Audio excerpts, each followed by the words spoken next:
అది సహించే వరకే ఆడది. ఒక్క మాట అన్నా మనము తేల్చుకోవాలి. లవ్ చేయడం ఎందుకు, పెళ్లి చేసుకోవడం ఎందుకు, ఆడపిల్లని చంపడం ఎందుకు? ఇది ఎంత అయినా కానీ ఒక అమ్మాయిని ఆడ కొడుతుంటే కళ్ళతో చూసిన వాళ్ళు కూడా కాపాడలేరా? ఎక్కడి పోయిందయ్యా సమాజం ఎక్కడి పోయింది అసలు? దీన్ని బట్టి ఏమర్థమవుతుందంటే మనకెందుకులే, ఎవరు సస్తే మనకెందుకులే అనే జనాలు ఉన్నారని ఈరోజు నిరూపించుకున్నారు. ఒక ఆడపిల్లని ఎవరినన్నా కొట్టేటప్పుడు విడిపిస్తాం పొయ్యేసి.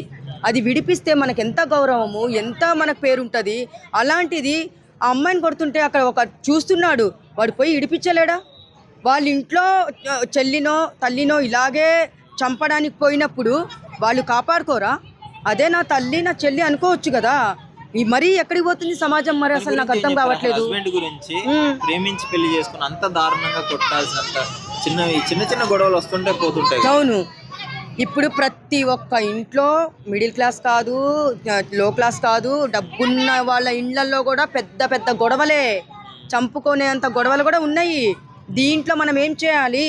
కూర్చొని మాట్లాడుకొని, క్షణికావేశము ప్రాణాలే తీస్తుంది అని అనడానికి ఇదొక కారణం. క్షణికావేశము ప్రాణాలే తీస్తుంది.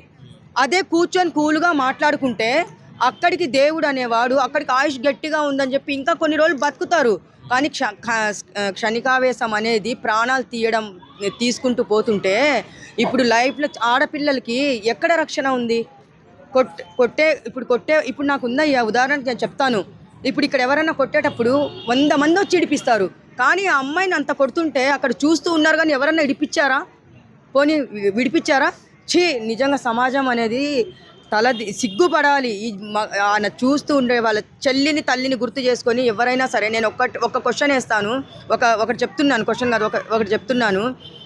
మానవత్వం అనేది ప్రతి ఒక్కళ్ళు చూపించండి.